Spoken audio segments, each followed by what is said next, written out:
jadi sekarang kita akan melakukan perawatan terhadap ulkus pleuris. Ya, jadi ini adalah manikin daripada ulkus pleuris. Jadi seperti biasa, kita tentunya minta izin dulu sama pasien, ya. Kemudian kita akan menjelaskan apa yang harus kita lakukan kepada pasien tersebut.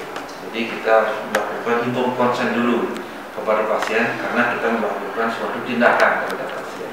Ya. Nah, setelah kita melakukan informed consent dan minta izin, yang pertama dilakukan adalah menilai daripada kondisi ulkus tersebut.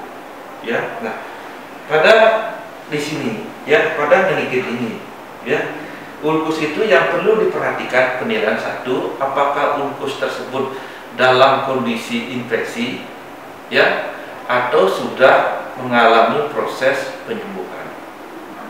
Ya. Nah, seperti ini. Kalau dia sedang mengalami suatu proses infeksi, berarti pada ulkus tersebut terlihat adanya pus, ya, kemudian terlihat adanya jaringan nekrotik. Ya, jaringan nekrotik biasanya warnanya putih atau berwarna hitam. Ya, hitam begini. Ini ya kalau gambar seperti ini kemungkinan ulkusnya masih kotor, masih terjadi proses infeksi, ya, karena ada jaringan nekrotik. Ya, seperti itu. Ya. Nah, ini adalah yang hitam ini adalah sudah mengalami nekrosis. Ya, sudah hitam. Nah, yang kedua, apakah ulkus tersebut sudah dalam proses healing? Jadi healing, infeksinya sudah mulai reda. Tandanya adalah tidak ada jaringan nekrotik, tetapi ada jaringan granulasi, warnanya kemerahan seperti ini. Ya, nah ini warnanya kemerahan ini. Berarti ini ada jaringan granulasi atau seperti ini. Ya. Jadi ini ada seperti warnanya merah, berarti ada jaringan granulasi, berarti proses infeksinya sudah berhenti. Ya, nah tentunya itu harus dibedakan. Kenapa? Karena penata laksananya lain, penanganannya lain. Di samping itu kita harus lihat dalam tingkatnya atau grade derajat daripada ulkus tersebut. Misalnya pada diabetes mellitus, ya, diabetes foot, itu dibedakan berdasarkan 1, 2, 3, dan 4 berdasarkan kedalaman daripada ulkus. Ya, nah itu yang dinilai. Nah, setelah kita menilai daripada ulkus tersebut, ya, baru kita melakukan suatu tindakan. Ya, nah tindakan yang perlu kita lakukan adalah pertama tentunya kita sebaiknya melakukan disinfeksi. Ya, disinfeksi, ya, pada daerah ulkus tersebut, ya, kita disinfeksi, ya. Disinfeksi biasanya kita menggunakan betadine, ya, betadine, ya, kita lakukan disinfeksi di sini menggunakan betadine, ya, seperti biasa, seperti kita membuat bola dari dalam keluar. Oke, setelah disinfeksi, ya, nah yang pertama kita lakukan adalah ulkus yang sedang mengalami suatu infeksi. Ya, pertama adalah kita melakukan pencucian luka. Pencucian luka. Ya, cuci luka. Ya, kita cuci pakai cairan NaCl. Ya, kita cuci. Ya, kita cuci lukanya. Ya, dan kita cuci. Nah, setelah cuci lukanya, kita melakukan debridemen atau nekrotomi. Ya, tujuannya adalah untuk membuang jaringan nekrotik. Ya, jaringan nekrotik atau jaringan mati. Yang manakah jaringan mati? Biasanya jaringan yang berwarna hitam atau berwarna keputihan. Nah, itu kita buang. Ya, kita buang. Ya, kita buang pakai gunting.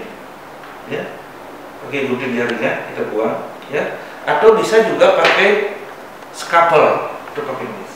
Ya, ini jaringan yang mati atau jaringan yang nekrotik. Ya, lakukan eksisi daripada jaringan nekrotik dengan memakai pisau bedah atau scalpel. Nah, seberapa dalam, seberapa banyak kita melakukan nekrotomi? Nekrotomi ini dilakukan sampai kita ketemu jaringan yang normal. Nah, kapan kita ketemu jaringan yang normal? apabila sudah keluar darah, berarti sudah ketemu jaringan yang normal. Ya. Nah, setelah kita melakukan nekrotomi, yaitu membersihkan jaringan nekrotik, kemudian kita melakukan pencucian dengan memakai NaCl. Ya. Pencucian dengan memakai NaCl, ya, kita cuci, ya, NaCl. Atau kalau umpamanya lukanya itu kotor sekali, banyak nekrotik atau padat, bisa diguyur pakai NaCl, ya, diguyur langsung pakai NaCl, ya, diguyur pakai NaCl, ya, sambil diguyur ini dibersihkan, ya, dibersihkan, oke, ya.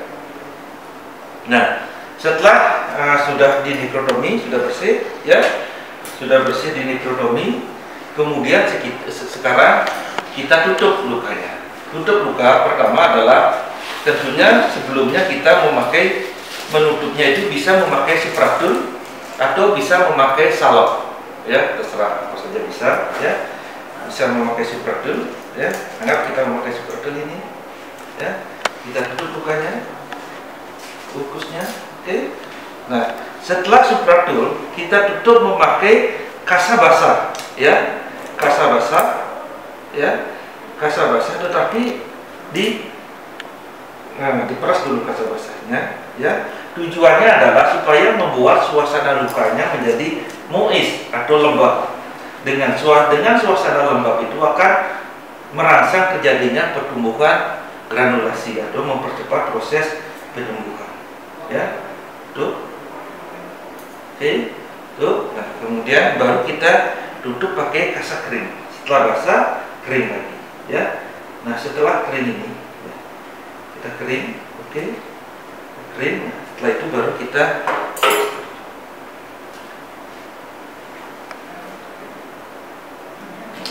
tutup,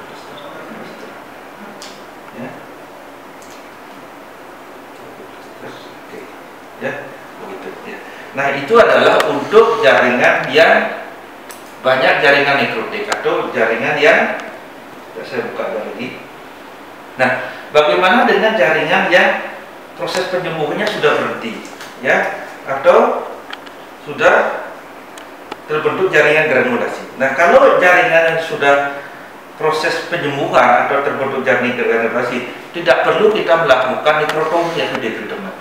Cukup cuci rawat luka seperti biasa, ya, cuci luka seperti biasa, ya, pakai dicuci dulu lukanya pakai kasa basah, ya, cuci, keringkan, ya, basahi dulu, ya. Habis itu, nah, setelah itu baru kita pakai spradul, untuk pakai spradul seperti yang tadi itu. Atau bisa salah satu mana saja bisa, ya. Spradul, ya.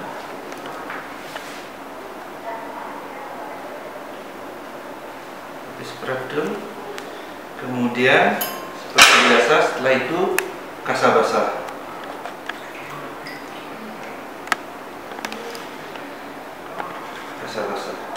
ya, kasa basah. Habis itu kasa basah, kasa kering,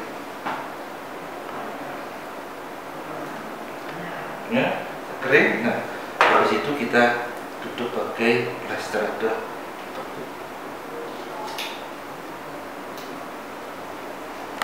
ya. Sekian dari ya.